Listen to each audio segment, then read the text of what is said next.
کے چراغ روشن ہونے کا وقت آ گیا، دلوں کے درپن جگمگانے کے لمحے آ پہنچے۔ ہمارے ساتھ آج ایک بہترین موضوع گفتگو کے ساتھ جس کا عنوان ہے حقوق اللہ اور حقوق العباد میں فرق، اور ان دونوں حقوق کے بارے میں بات چیت ہوگی۔ اور علماء کرام کا جو پینل آج ہمارے ساتھ موجود ہے، میں ان کا تعارف کرواتا چلوں۔ سب سے پہلے میرے ساتھ موجود ہیں عبدالقادر ہزاروی صاحب۔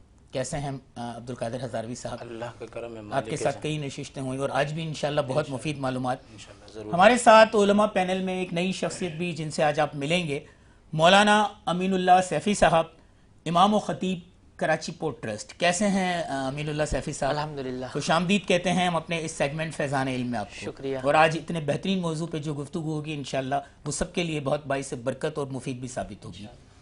ایک اور شخصیت جن کے دم سے فیضان علم میں رونق ہے اور علم کے چراغ روشن ہوتے چلے جا رہے ہیں، علامہ حیات نجفی صاحب۔ کیسے ہیں آپ؟ اللہ کا شکر، نوازش ہے، یہ آپ کا حسن زن ہے۔ بہت شکریہ، اور آپ کی آمد ہم سب کے لیے بہت زیادہ فائدہ مند ہوتی ہے۔ جی نور فاطمہ۔ بالکل ایسا ہی ہے، اور آج کا کیونکہ ہمارا موضوع بہت ہی زیادہ ٹاپک ہاٹ ہے، اس کے اوپر ہم بہت زیادہ معلومات حاصل کریں گے، آپ لوگوں تک پہنچائیں گے۔ والدین کے حقوق کے بارے میں ہم لوگوں نے کل بات چیت کی تھی، آج ہم بات کریں گے حقوق العباد اور حقوق اللہ۔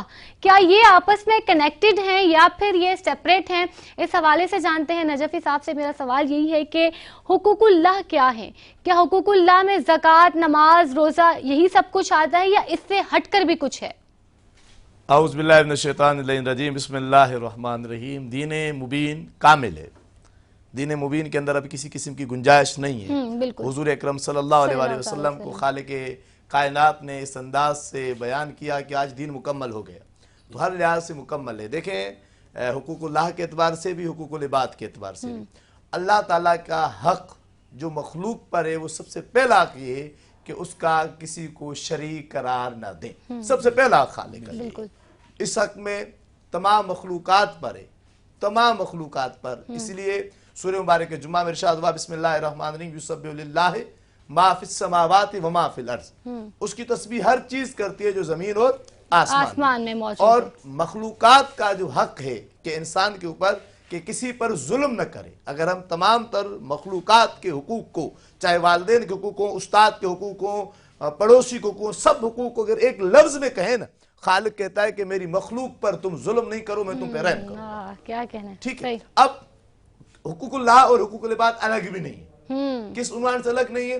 حقوق العباد وہی حقوق ہیں جن کی رعایت کرنے کا خالق نے حکم دیا ہے۔ والدین کے حقوق کا تب تک لحاظ ہے، تب تک ان کا خیال کرنا ہے جب ان کا حکم خالق کے حکم سے ٹکرائے نہیں۔ لیکن اگر ٹکراتا ہے تو پھر بھی والدین کو اذیت نہیں دینی، تکلیف نہیں دینی، خالق کے حکم کو بھی بجا لانا ہے اور ان کے دل کو بھی رکھنا ہے، ان کو بھی سنبھالنا ہے، ان کی بھی دل جوئی کرنی اور خالق کے ساتھ معاملات بھی بہتر رکھنے۔ اسی کے عنوان سے بہت اہم ترین کتاب اور بہت لائق ترین کتاب سرکار سید الشہداء حضرت امام حسین علیہ السلام، جو تمام مسلمانوں، تمام انسانوں کی آنکھوں کی ٹھنڈک ہیں، روز رسول خدا صلی اللہ علیہ وسلم کے دل کے چین ہیں، ان کے فرزند سید سجاد کی کتاب ہے رسالت حقوق۔ اس کے اندر انہوں نے 50 حقوق بیان کیے ہیں، جس میں ایک خالق کا ہے اور 49 حقوق مخلوق کے ہیں، جس میں انہوں نے تمام حقوق کو تفصیل سے بیان کیا ہے۔ اور اس میں جو میں نے آپ کو گزارش کی کہ خالق کا پہلا حق یہ ہے کہ کسی کو شریک قرار نہ دیں، دوسرا خالق حق یہ ہے کہ جو حکم انہوں نے اس نے دیا ہے اس میں اطاعت کریں، نافرمانی نہ کریں۔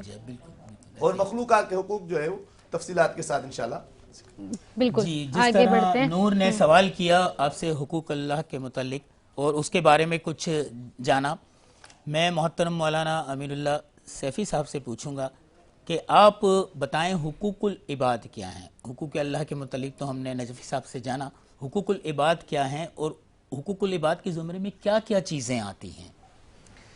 ہمارے لوگ جانتے ہی نہیں ہیں، حقوق العباد کی حقیقت ہی نہیں جانتے، لفظ بہت سنا ہے، لیکن اس کی ذرا وضاحت کیجئے کہ حقوق العباد کے زمرے میں کیا کیا چیزیں آتی ہیں اور کن باتوں کا خیال رکھنا ضروری ہے۔ بسم اللہ الرحمن الرحیم، الحمدللہ علی احسانہ والشکر لہ علی توفیقہ وامتنانہ، الحمدللہ المتقدس باسمائہ وصفاتہ، واشہد ان لا الہ الا اللہ شہادۃ ندخرها لیوم لقائہ، والصلاة والسلام علی محمد افضل رسل و انبیائہ، اما بعد۔ وَقَضَى رَبُّكَ أَلَّا تَعْبُدُوا إِلَّا إِيَّاهُ وَبِالْوَالِدَيْنِ إِحْسَانًا۔ اللہ رب العزت نے اپنے حقوق کے ساتھ بندوں کے حقوق بھی جوڑ دیے، لیکن اللہ رب العزت نے جہاں پر بندوں کے حقوق اپنے حقوق کے ساتھ جوڑ دیے، وہیں پر اللہ رب العزت ارشاد فرماتے ہیں انشکر لی ولوالدی، میرے شکر ادا کرنے کے ساتھ ساتھ والدین کا شکر بھی ضروری ہے۔ تو حقوق العباد کو اللہ نے اپنے حقوق کے ساتھ جوڑے، لیکن ان میں سب سے اعلیٰ، ارفع اور منزلت کے اعتبار سے سب سے فرنٹ پر جو رکھا وہ اللہ رب العزت نے والدین کے حقوق کو رکھا۔ ساتھ میں حضور نبی کریم صلی اللہ علیہ وسلم کے بزبان فیض ترجمان گوہر فشان یہ اعلان جاری ہوتا ہے، من لم یشکر الناس لم یشکر اللہ، جو شخص مخلوق کا شکر ادا نہیں کر سکتا وہ اللہ کا شکر کبھی ادا کر ہی نہیں سکتا۔ دیکھیں اللہ رب العزت کے محبوب پیغمبر نے کیسے اللہ کے حق اور مخلوق کے حق کو ایک ساتھ جوڑ دیا۔ لیکن یہاں میں ایک لطیف اور باریک نکتہ بتاؤں گا، وہ یہ ہے کہ اللہ رب العزت نے اپنے حقوق اور مخلوق کے حقوق ایک ساتھ بیان تو کر دیے، لیکن وہیں پر ایک لطیف نکتہ ہے ان دونوں حقوق میں ڈیفرنس کا، ان دونوں حقوق میں فرق کا، اور وہ فرق یہاں سے معلوم ہوتا ہے کہ اللہ رب العزت اپنے حقوق معاف فرما دیتے ہیں جب بندہ اپنے آنکھوں کی آنسوؤں سے دل کے درخت کو اور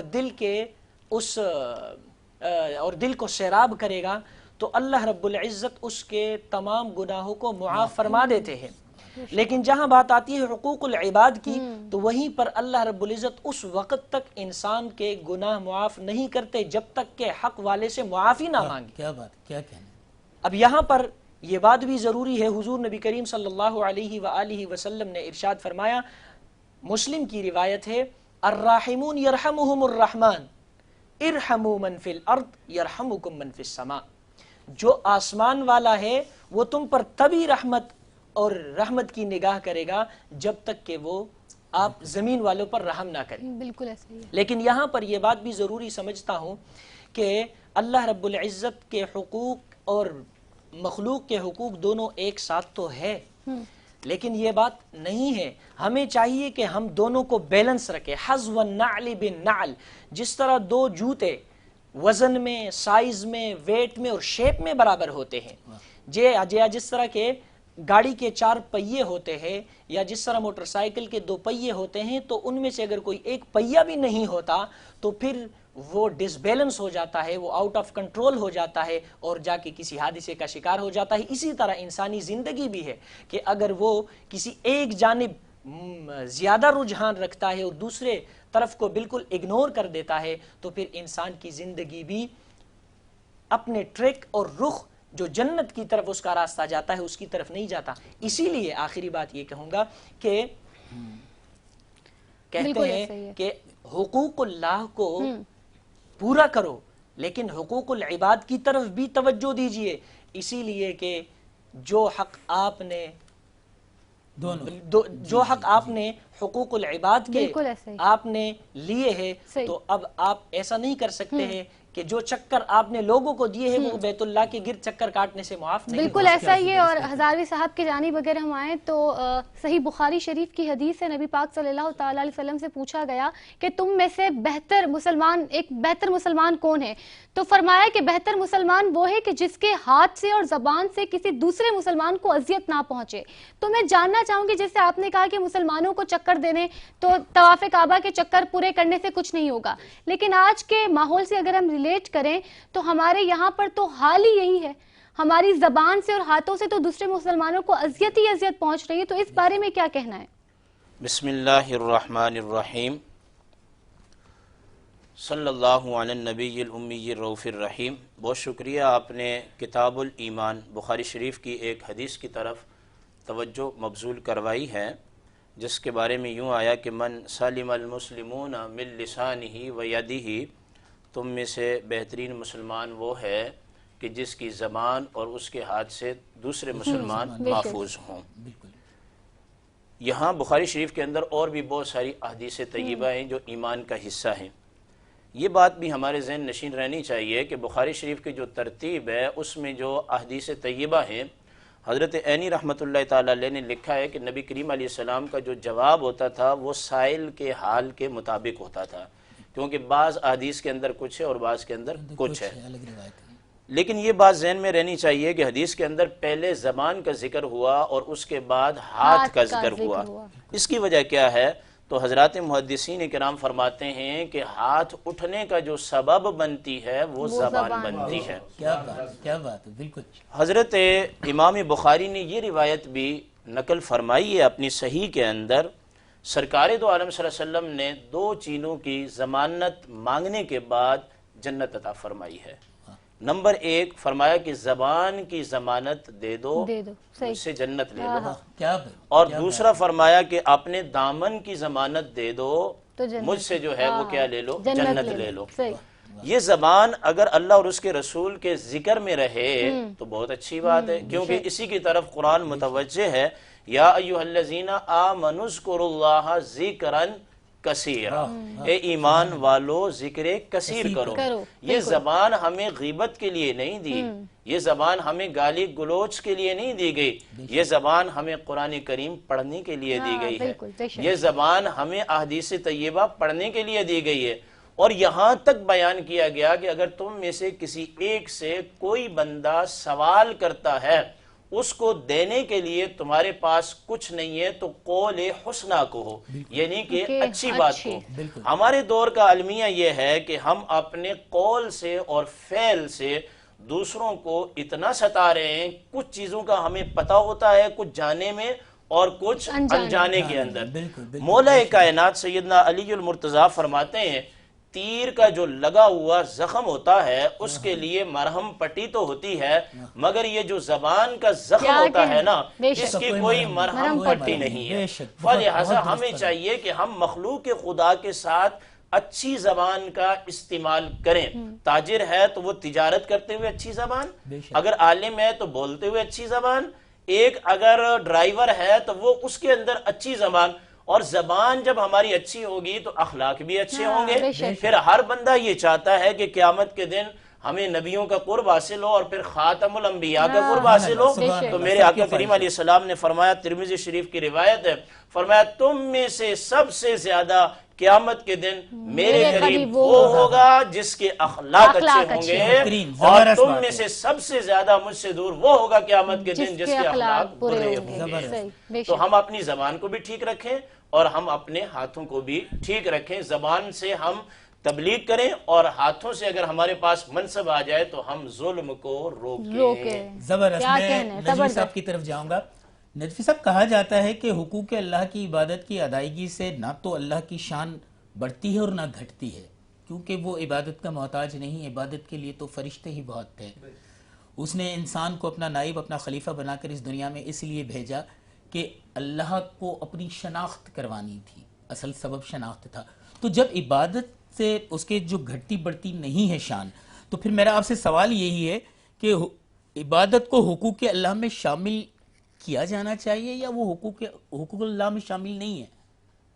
اب کے سوال کی طرف آتے ہیں کہ دیکھیں، خالق کی اگر توحید پر غور کیا جائے تو یاد رکھیں کہ توحید وہ مرکز ہے جس پہ جتنا غور و فکر کریں گے آپ کے عقیدے کی وہ سربلندی آئے گی۔ اس میں کوئی شک نہیں ہے کہ انسان جب غور و فکر کرتا ہے، دنیا میں چیزوں کو دیکھتا ہے، اس کے عقیدے کے لحاظ سے بہت ساری چیزیں آتی ہیں۔ جسے جناب ابراہیم علیہ السلام نے کہا تھا کہ خالق تو مردوں کو کیسے زندہ کرے گا، تو کہا کہ یقین نہیں ہے، کہ یقین ہے لیکن اطمینان قلب چاہتا ہوں۔ وہ پورا واقعہ، میں اس واقعے کی طرف نہیں جاتا۔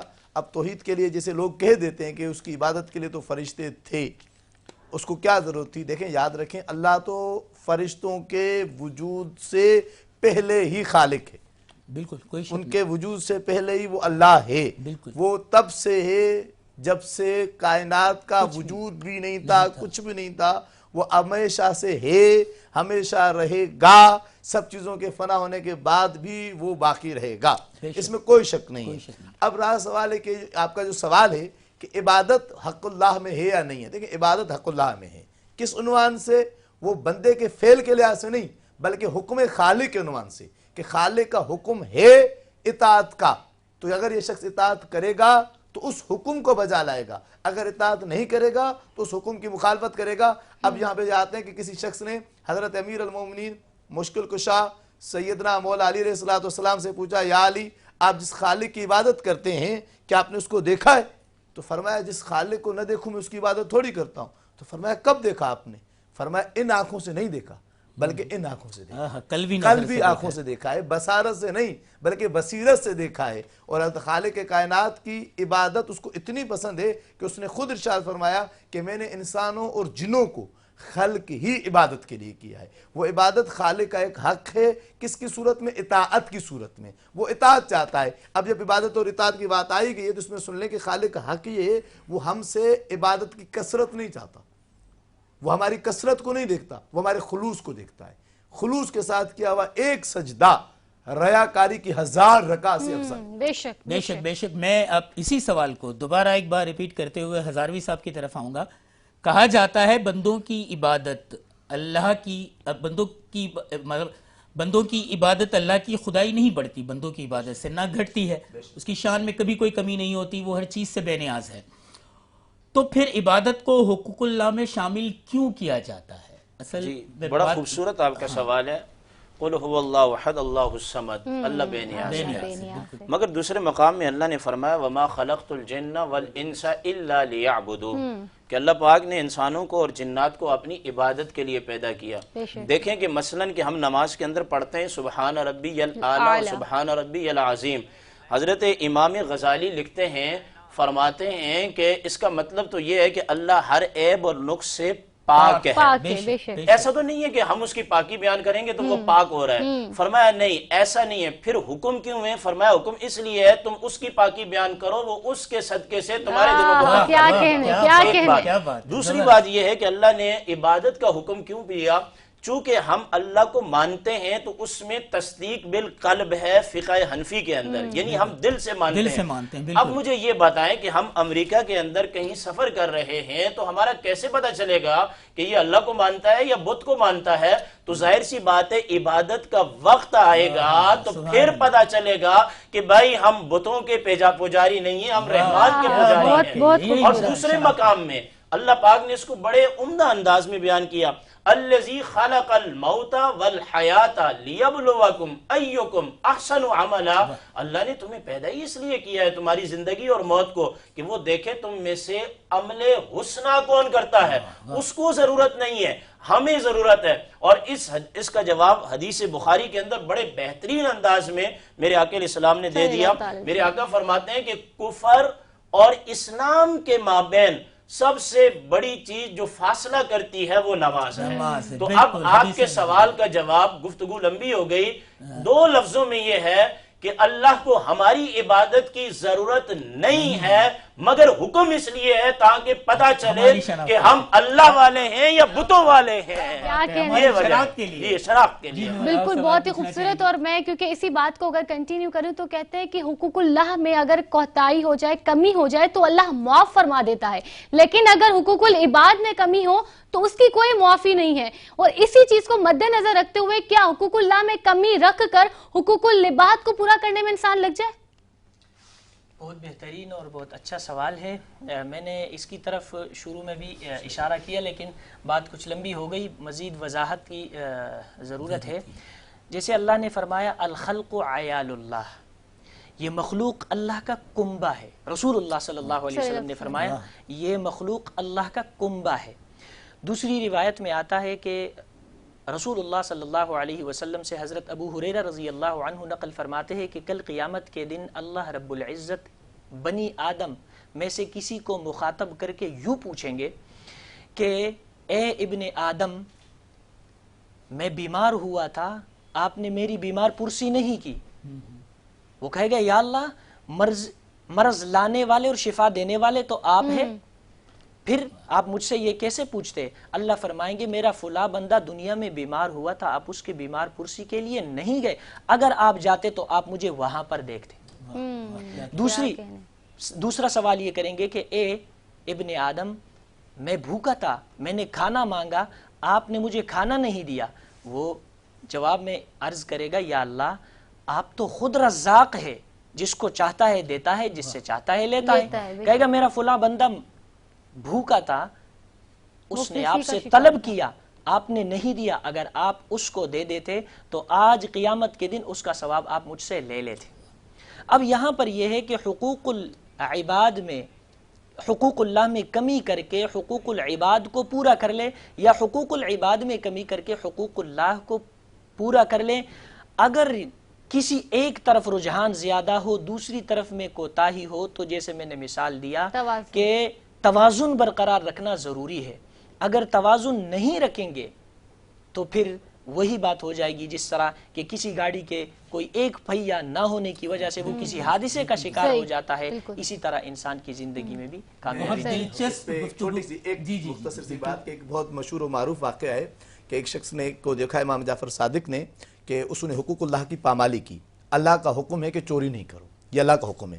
اس نے چوری کی، چوری کرنے کے بعد اس نے بندے کو دے دیا، یعنی حقوق العباد ادا کیا. امام نے اس کو تم نے کیا کیا؟ اپنے لیے جہنم خریدی ہے. اس نے کہا نہیں، میں نے جنت خریدی ہے. کہا کیا؟ کہا کہ آپ نے نہیں خدا کا حکم پڑھا کہ جتنی برائی کرو گے میں اتنی لکھوں گا اور نیکی کو 10 گنا لکھوں گا؟ تو میں نے ایک برائی کی اور پھر نیکی کی. امام نے کہا تم نے دین کو نہیں سمجھا. خالق کی تم نے یہ حکم کو، خالق کی تم نے یہ حکم، بات کو پورا کریں، خالق کا تم نے یہ حکم نہیں پڑھا کہ میں صرف اور صرف متقین کے عمل کو قبول کرتا ہوں. میں اسی سوال کو میرے خیال سے ہم بریک کے بعد اسی کو کنٹینیو کریں گے، کیونکہ سحری ان لوگوں نے بھی کرنی ہے جو بریک پہ جا رہے ہیں. آپ شاید میں نہیں ہوں. آپ کا سوال یہ تھا کہ حقوق اللہ معاف ہو سکتے ہیں، حقوق العباد معاف کیوں نہیں ہے؟ اس کی وجہ یہ ہے کہ حقوق العباد میں جو حق ہے وہ بندے کا ہے، اور اگر اللہ معاف کر دے بندے کی رضا کے بغیر تو یہ ظلم ہے، اور اللہ ظلم نہیں کرنا چاہتا. بس اس کا جواب یہ. مختصر بات یہ ہے کہ حقوق اللہ ہوں یا حقوق العباد دراصل عشق ہیں، اور عشق کے لیے ہم کہتے ہیں کہ عین سے عبادت، شین سے شرافت، کاف سے قیامت. وہ عبادت جو شرافت کے ساتھ قیامت تک ادا ہوتی رہے اسے عشق کہتے ہیں. عشق کو اپنا لیجئے آپ بھی اور ہم بھی. آپ بھی سحری کیجئے، ہم بھی سحری کرتے ہیں. دلچسپ گفتگو اور سوالات کے ساتھ دوبارہ حاضر ہوتے ہیں سحر کے وقفے کے بعد. اللہ حافظ.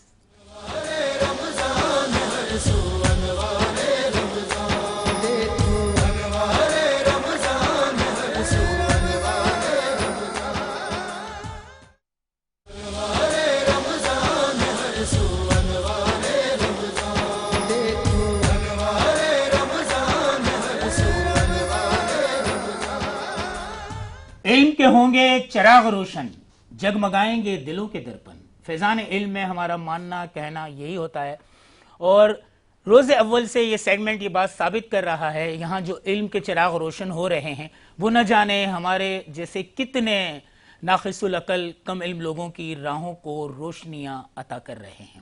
علماء کرام سے گفتگو چل رہی تھی اور موضوع سخن بھی بہت زبردست تھا، حقوق اللہ اور حقوق العباد میں فرق اور ان دونوں کے تقاضے.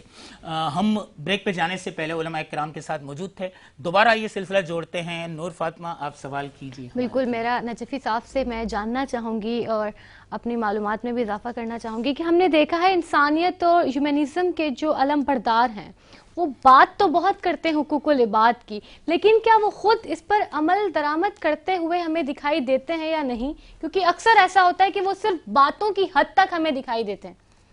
بسم اللہ الرحمن الرحیم. رسول خدا صلی اللہ علیہ وسلم نے فرمایا کہ تم 3 چیزوں کی ضمانت دو، میں جنت میں تمہاری ضمانت لیتا ہوں اور تمہارے حساب و کتاب کے ہلکے ہونے کی ضمانت لیتا ہوں. سب سے پہلی چیز کہ تمہارے ساتھ جو برا سلوک کرے اس کے ساتھ اچھا سلوک کرو، جو تمہارے ساتھ قطع تعلقاتی کرے اس کے ساتھ تعلق بڑھاؤ، اور اسی طریقے سے جو شخص تمہارے لیے سبب اذیت ہو تم اس کے لیے سبب رحمت بنو. تو اسی طریقے سے رسول خدا نے عمل کی بات کی، باتوں کی بات نہیں کی. تو رسول خدا کے اس عمل کو، اس حدیث کو عملی جامہ جنہوں نے پہنایا، جو حقیقی رہنما تھے، وہ اہل بیت علیہ الصلوۃ والسلام تھے. چوتھے امام زین العابدین علیہ الصلوۃ والسلام واقع کربلا کے بعد جب آپ تشریف لائے اور مختار کا قیام ہوا، اور مختار کے قیام سے وہ شخص جو حضرت علی اکبر کا قاتل تھا وہ بھاگ کر مدینے آیا، اور آ کر اس نے کہیں اس کو پناہ نہیں ملی،